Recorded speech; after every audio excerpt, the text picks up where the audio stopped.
السلام عليكم ورحمة الله وبركاته. إن الحمد لله الذي جعل الشمس والقمر بحسبان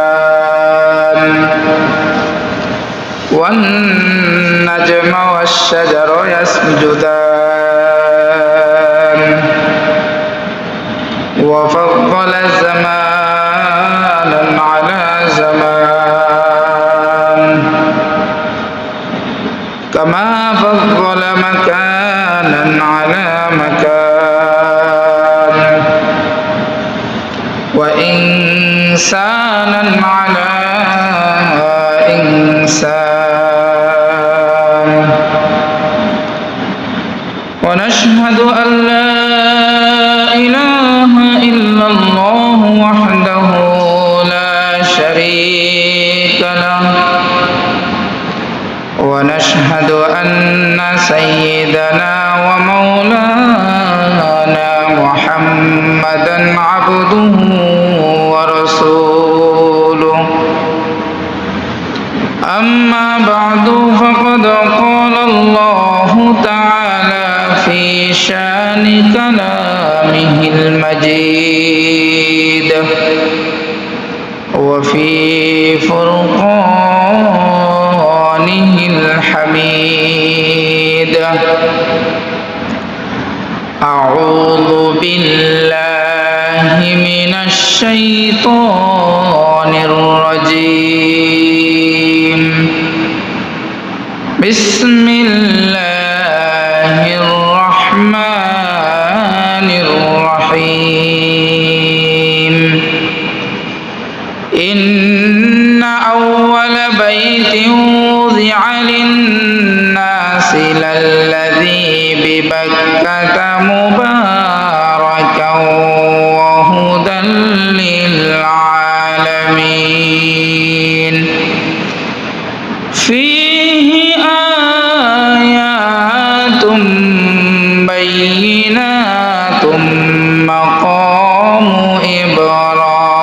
إبراهيم وما دخله كان آمنا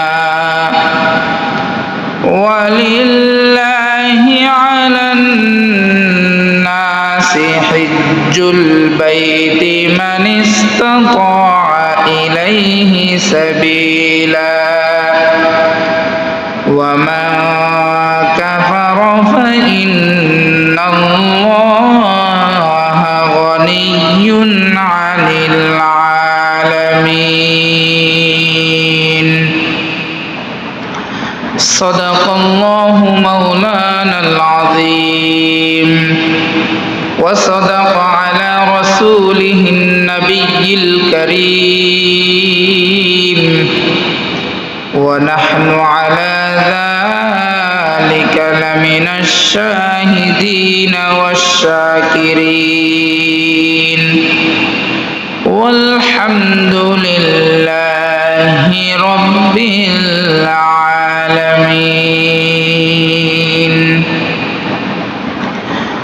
সকলে আমার সাথে দরুদ ইব্রাহিম পড়ি একবার।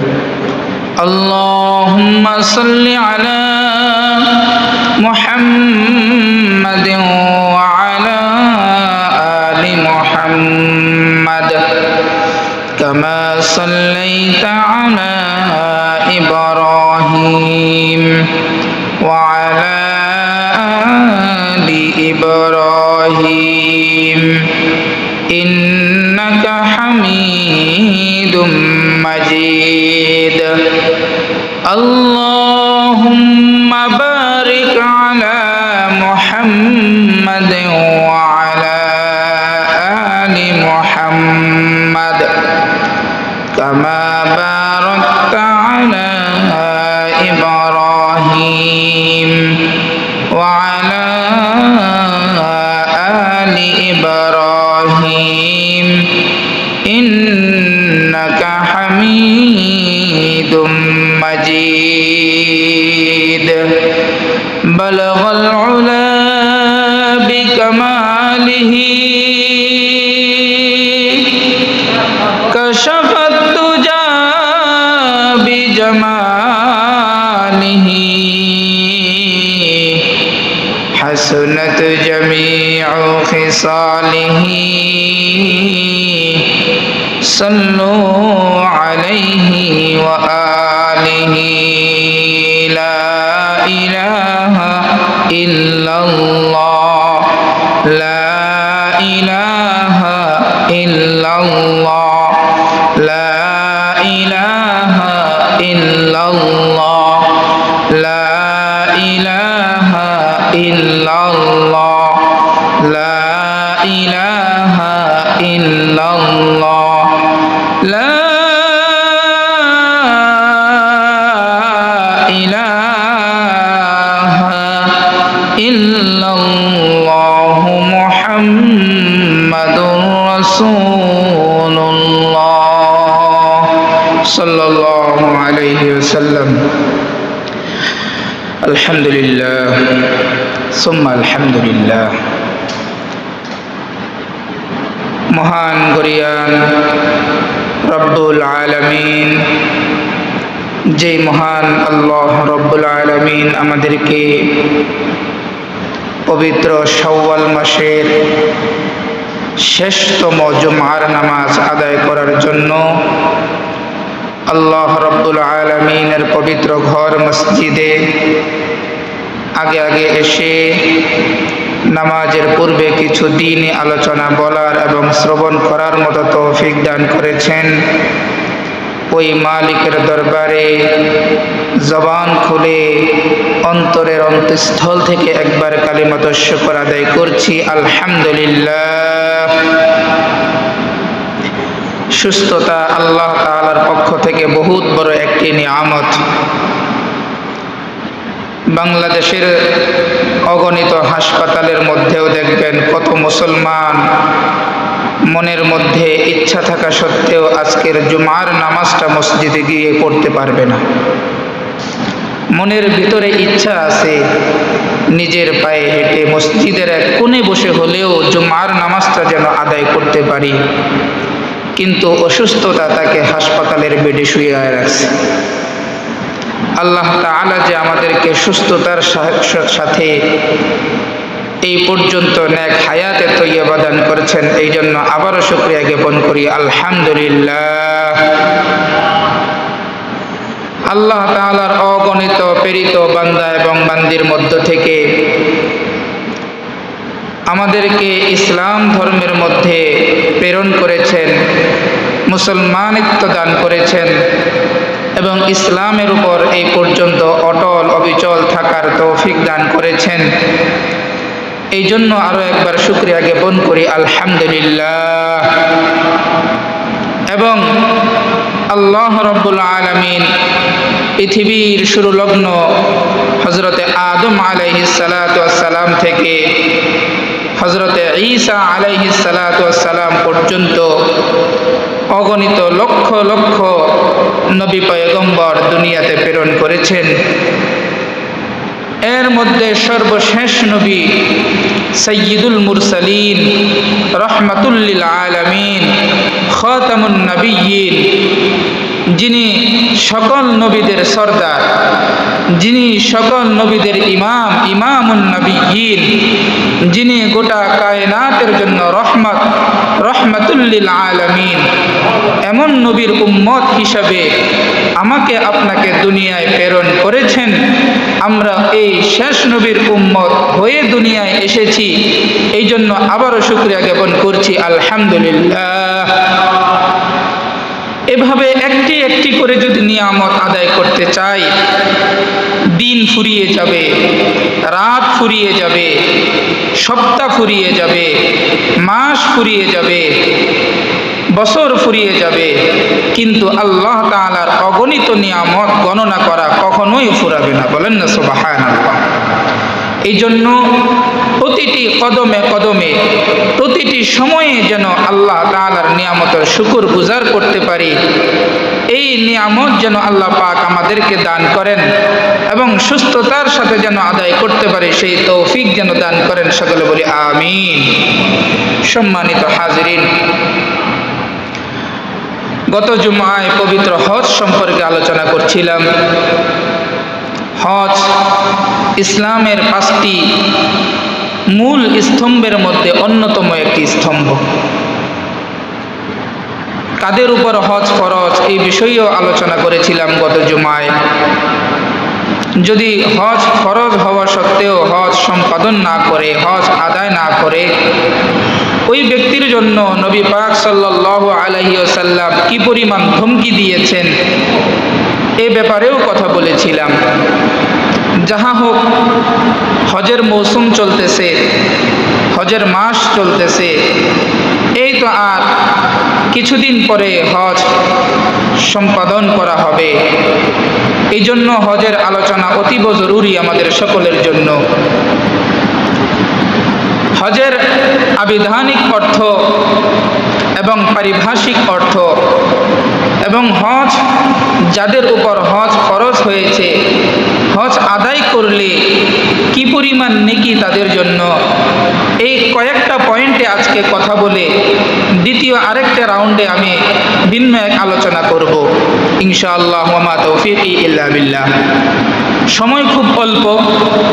আমি আগেও বলেছি, অন্তত সপ্তাহে একটা দিন আমাদের সকলের জন্য অতীব জরুরি যে আমার আপনার জন্য ইসলামের কিছু বিধিবিধান জানা, ইসলামের আলোচনাগুলো শোনা, এটা আমাদের সকলের জন্য অতীব জরুরি। এই জন্য আমি সকলের প্রতি উদারতা আহ্বান করব, এখনও যারা মসজিদে আসতে পারেন নাই বা আসেন নাই, সকলেই অতি দ্রুত মসজিদে আসার জন্য চেষ্টা করেন। আল্লাহ পাক তৌফিক দান করক। সকলে বলি আমিন। সম্মানিত হাজিরিন, হজের আবিধানিক অর্থ কি? হজের আবিধানিক অর্থ হলো আল হজ, কসদ করনা, এরাদা করনা, ইচ্ছা পোষণ করা, নিয়ত করা, মনে মনে সংকল্প তৈরি করা। হজের আবিধানিক অর্থ কি দাঁড়াইল? হজ আল হজ অর্থাৎ কসদ করনা, ইচ্ছা পোষণ করা, মনে মনে সংকল্প স্থাপন করা, অর্থাৎ সর্বপ্রথম হজের জন্য নিয়ত করা। এটা হলো হজের আবিধানিক অর্থ। কারণ হজ সম্পাদন করার জন্য আগে আমাদের নিয়ত করা জরুরি। কারণ এটা এমন কোনো আমল নয় যে মনে চাইলো এখন করব, এটা সম্ভব না। এই জন্য হজের জন্য পূর্ব থেকে নিয়ত করা অতীব জরুরি। হজের পারিভাষিক অর্থ আমরা খুব মনোযোগ দিয়ে কথাগুলো শ্রবণ করব। হজের পারিভাষিক অর্থ হলো নির্ধারিত মাসে, নির্ধারিত সময়ে, নির্ধারিত জায়গায়, সুন্নত তরিকায় নির্ধারিত কিছু আমলের মাধ্যমে সম্পাদন করার মাধ্যমে তাকে হজ বলা হয়। কি বললাম? নির্ধারিত মাসে, নির্ধারিত সময়ে, নির্ধারিত জায়গায়, সুন্নত তরিকায় নির্ধারিত কিছু কাজ সম্পাদন করাকে হজ বলা হয়। কারণ নির্ধারিত কেন? যে কোনো মাসে আমি আর আপনি হজ পালন করতে পারবো না, এটার জন্য নির্ধারিত সময় আছে, পবিত্র জিল হজ মাস। এরপর নির্ধারিত জায়গায়, যদি খানায়ে কাবা ছাড়া আমরা নিজেদের মন করা কোনো একটা কালো গিলাফ দিয়ে কাবার মতো আকৃতি বানিয়ে এটার চতুর্পাশ তওয়াফ করি, তাহলে আমাদেরকে হজ আদায় হবে? হবে না। তাহলে হজ আদায় করার জন্য নির্ধারিত জায়গায় উপস্থিত হয়ে খানায়ে কাবা তওয়াফ করতে হবে। এই জন্য নির্ধারিত জায়গায় এবং নির্ধারিত সময়ে। নির্ধারিত সময় কেন? যদি জিল হজ মাস চলে যায়, পরবর্তী মাসে যদি আপনি হজ আদায় করতে চান, এটা হবে হজ? হবে না। উমরা হবে, হজ হবে না। এই জন্য নির্ধারিত সময়ে, নির্ধারিত জায়গায়, নির্ধারিত কিছু সুন্নত তরিকায় আমলের মাধ্যমে এটাকে সম্পাদন করার মাধ্যমে হজ আদায় করা হয়। বুঝে আসছেনি কথাগুলো? এরপরে আসেন হজ আদায় করা। যারা হজ আদায় করেন তাদেরকে স্বয়ং বিশ্বনবী জনাবে মুহাম্মদুর রাসূলুল্লাহ সাল্লাল্লাহু আলাইহি ওয়াসাল্লাম তাদেরকে সম্বোধন করে বলেছেন, যারা হজ আদায় করে তারা হলো সরাসরি আল্লাহ তাআলার পক্ষ থেকে আল্লাহ তাআলার আহ্বানকৃত আল্লাহ তাআলার মেহমান। বলেন না সুবহানাল্লাহ, সুবহানাল্লাহ, সুবহানাল্লাহ। আল্লাহ তাআলা দুনিয়ার অগণিত অসংখ্য ব্যক্তিদেরকে হজ করার মতো অর্থ সম্পদ টাকা পয়সা দান করেছেন, কিন্তু সবাই হজ করতে পারে না। পারে কি? অগণিত মানুষ আজকের দুনিয়ার জমিনে হজ আদায় করার মতো অর্থ সম্পদ আল্লাহ পাক তাদেরকে দান করেছেন বটে, কিন্তু তারাও হজ করেন নাই এমন মুসলমান আছে না নাই? এই জন্য যারা হজ আদায় করতে পারে, যাদেরকে আল্লাহ তাআলা তৌফিক দান করেছেন, নিঃসন্দেহে আল্লাহ তাআলার ঘরের মেহমান হয়ে গেছেন তারা। বলেন না সুবহানাল্লাহ। আল্লাহ তাআলা সরাসরি কোরআনের মধ্যে বলছেন, সরাসরি ফালইয়াতাওয়াফু বিল বাইতিল আতীক, ফালইয়াতাওয়াফু। আল্লাহ তাআলা আদেশ করছেন, আদেশ দাওয়াত দিবেন মেহমানদারি করার জন্য, আল্লাহ তাআলার ঘরে তওয়াফ করার জন্য হাজীদেরকে দাওয়াত দিতেছেন। কেমন জানি আল্লাহ তাআলা বলতেছেন, আসো ফালইয়াতাওয়াফু, ও আমার গোলাম বান্দা বান্দিরা, আমার ঘরটাকে তোমরা তওয়াফ করো। বলেন না সুবহানাল্লাহ। আল্লাহ তাআলার আহ্বান এটা, আল্লাহ তাআলার মেহমানদারি। এই জন্য হজ আদায় করতে পারা এটা শুধু অর্থের সাথে সম্পৃক্ত না, এটা নিয়তের সাথে সম্পৃক্ত, এটা নেক আমলের সাথে সম্পৃক্ত, সাচ্চা খালেস নিয়তের সাথে সম্পৃক্ত। অগণিত ব্যক্তি আছে যারা প্রতি বছর হজ করলেও তাদের অর্থের এক কোনাও ফুরাবে না। দেখবেন এই ব্যক্তিরাও হজ করতে পারে না, প্রতি বছর না, পুরো জিন্দেগিতেও হজ করতে পারে নাই। আছে না নাই? তাহলে বোঝা গেল হজ আদায় করার জন্য সর্বপ্রথম যেটা বলেছি, আল কসদ, ইরাদা করনা, ইচ্ছা পোষণ করা, নিয়ত করা, এটা খালেস নিয়ত হতে হবে। অন্তরের মূল জায়গা থেকে আমার উপরে আল্লাহ হজ করার মতো তৌফিক, এবিলিটি, অর্থ সম্পদ দান করেছেন, আমাকে এক আল্লাহর জন্য হজ করতে হবে। এই নিয়ত যখন অন্তরে আসবে, দেখবেন অটোমেটিক আপনার অর্থ আপনাকে হজ সম্পাদন করার মতো ব্যবস্থা হয়ে যাবে। সুবহানাল্লাহ। এই জন্য নিয়ত করতে হবে। কি করতে হবে? নিয়ত করতে হবে। আমাদের দেশের মুসলমানদের একটা ধারণা যে বর্তমান সময়ে হজ আদায় করার জন্য বাংলাদেশের জমিন থেকে হজ পূর্ণ সম্পাদন করে আসা পর্যন্ত প্রায় 7-8 লক্ষ টাকার প্রয়োজন। কি দরকার? মাথার ঘাম পায়ে ঝরিয়ে অগণিত অজস্র মেহনত করে এই টাকাগুলো উপার্জন করেছি, এই অল্প সময়ের মধ্যে কেন টাকাগুলো ব্যয় করে হজ করার কি দরকার? আমার ঘর করা দরকার, বাড়ি করা দরকার, মেয়ে বিয়ে দেওয়া দরকার, সমাজে আমার একটা অবস্থান দরকার, এই সব কিছু প্রয়োজন দরকার মনে করে হজ আদায় করে না এমন ব্যক্তিও মুসলমান আমাদের দেশে আছে না নাই? কথা বলেন, আছে না নাই?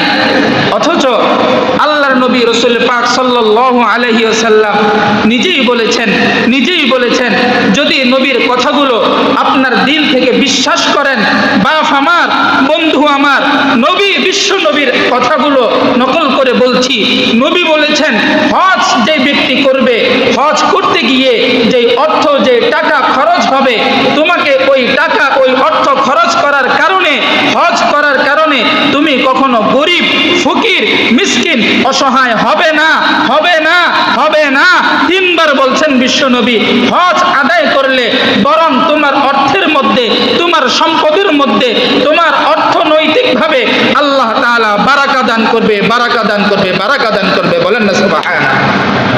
রাসূলের কথা, হজ আদায় করলে যেই টাকা খরচ হবে আল্লাহ তাআলা আপনার উপার্জনের মধ্যে বরকত দান করবেন। কিন্তু শয়তান, ইবলিস আমাদের দিলের মধ্যে ওয়াসওয়াসা দিয়ে রাখছেন, হজ কইরো না, তোমার অজস্র পায়ে মাথার ঘাম পায়ে ফেলিয়ে অর্থ উপার্জন করা টাকা এই 1-1.5 মাসের মধ্যে খরচ করা দরকার নাই, এটা ব্যাংকে রাখো, সুদে লাগাও, প্রতি লাখে তোমার সুদে সুদে প্রতি মাসে তোমার কাছে অর্থ আসবে, দরকার নাই হজ করা। এইরকম ওয়াসওয়াসা, ফিতনা আমাদের কলবের মধ্যে যিনি ঢুকাইছেন, কথাগুলো বুঝে আসতেছি নি? এই জন্য দেখবেন আমাদের দেশের কিছু মুসলমান এদেরকে আমি মুসলমান কেন বলি? যেহেতু নামের শুরুতে মুহাম্মদ লাগায়, এই জন্য মুসলমান বলি। এই সমস্ত মুসলমান দেখবেন ব্যাংক ব্যালেন্সে 70 লক্ষ, 80 লক্ষ, 50 লক্ষ টাকা জমায়ে রাখছে, সেখান থেকে প্রতি মাসে ইন্টারেস্ট খায়, কিন্তু একবারের জন্য এখন পর্যন্ত এক আল্লাহর জন্য হজ আদায় করবে এই নিয়তটাও অন্তরে আসে না। এরকম মুসলমান আছে না নাই? কথা বলেন না, আছে না নাই? আল্লাহ তাআলা বুঝার তৌফিক দান করুক, আল্লাহ তাআলা বুঝার তৌফিক দান করুক।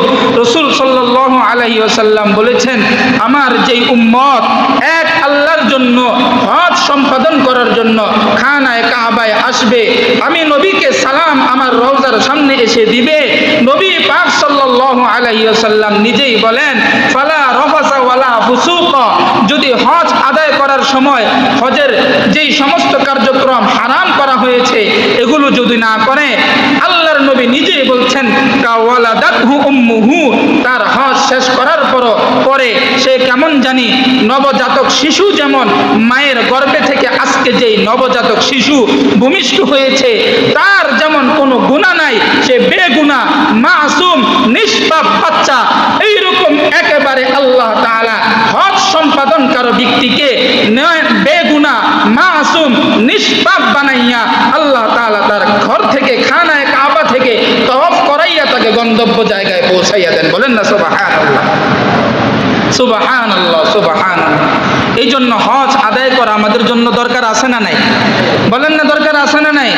গত শুক্রবারেও হজের কথা বলেছি।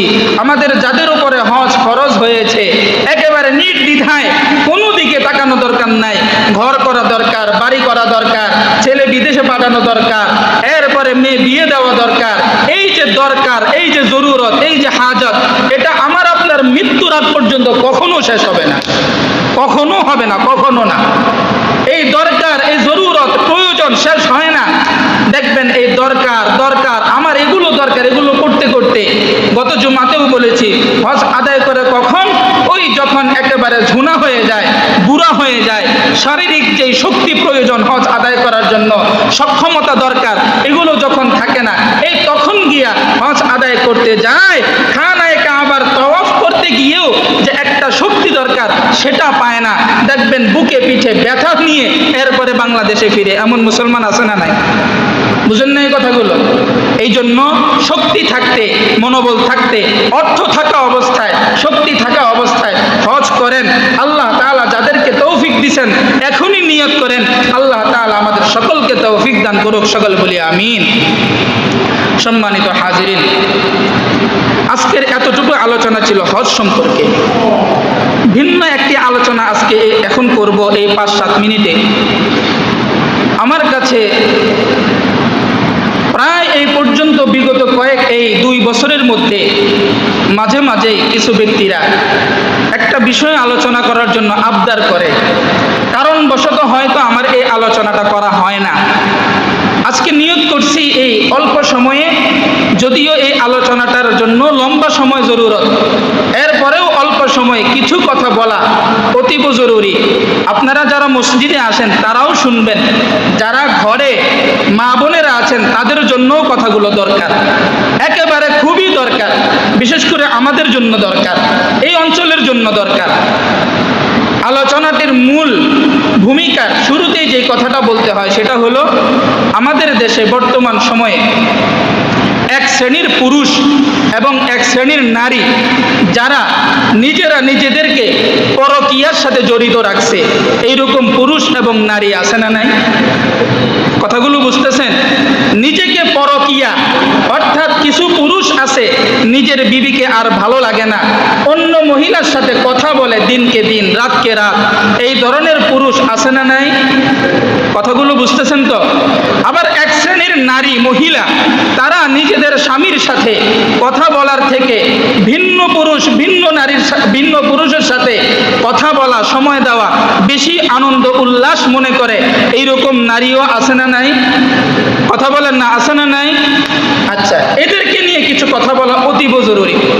গত পরশুদিন আমার কাছে এক নারী, এক মহিলা পর্দার সাথে, আলহামদুলিল্লাহ, আমার কাছে আইসা বলতেছে, হুজুর বর্তমান আমাদের এই মহল্লাতে কিছু নারী, বিশেষ করে কিছু নারী এমনভাবে পরকীয়ায় জড়িত হয়ে গেছে, আল্লাহ না করুক, মহিলা নিজে বলতেছে যে আমার মনে হয় আল্লাহ তাআলা যদি কিয়ামত এখন শুরু করে তাহলে মনে হয় এই নসরতপুর থেকে কিয়ামত শুরু করবে।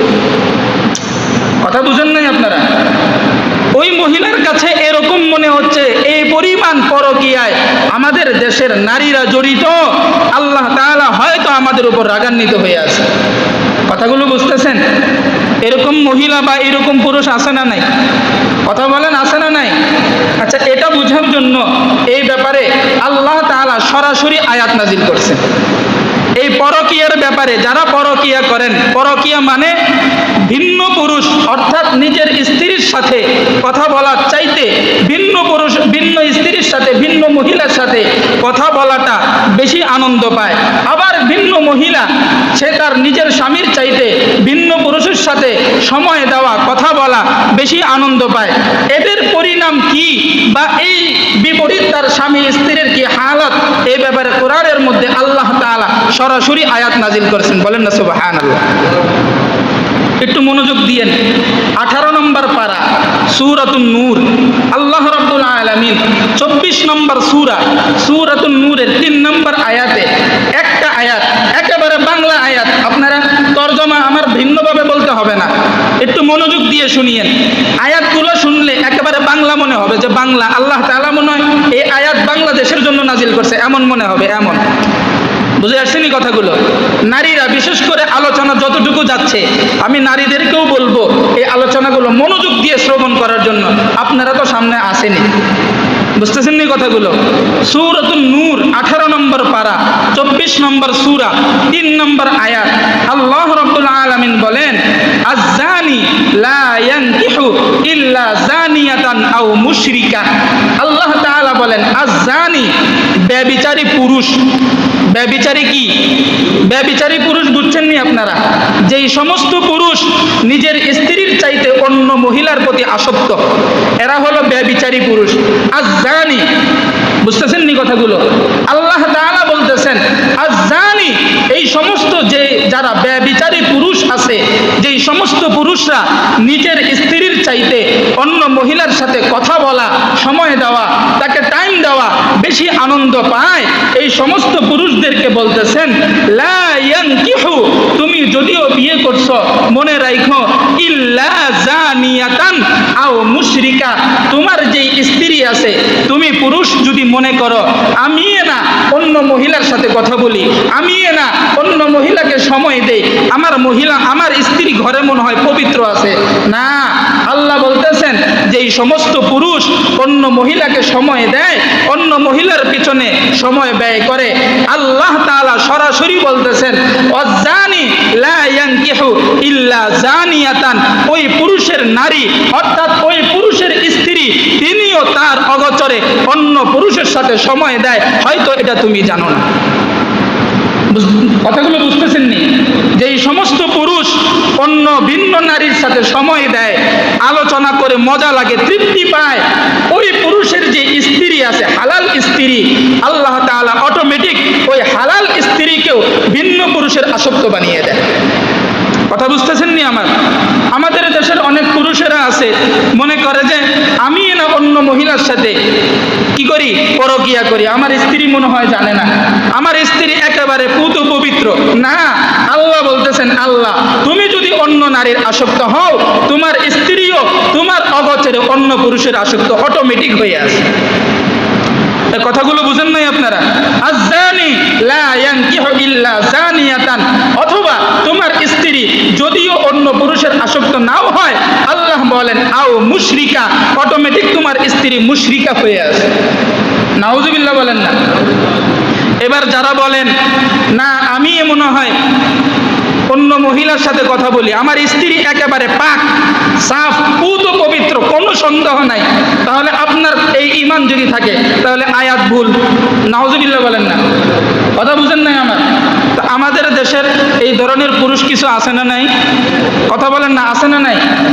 নিজের স্ত্রী সুন্দর মিঠা মিঠা কথা বললেও মিঠা লাগে না, কিন্তু পাশের ঘরের ভাবি যদি তিতা কথাও বলে দেখবেন দেখবেন মিঠা লাগে, এই ধরনের পুরুষ আমাদের দেশে আছে না নাই?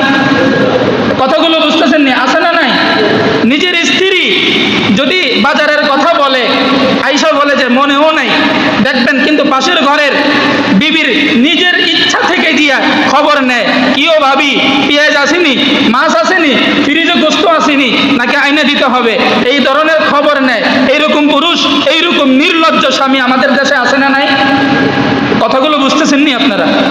হ্যাঁ, নিজের বিবির খবর নাই, নিজের বিবি মিষ্টি কথা বললেও তিতা লাগে, কিন্তু অন্যের বিবির সাথে সময় দিতে, অন্যের বিবির খবর নিতে, অন্যের বিবির বাজার করে দিতে খুব মজা লাগে।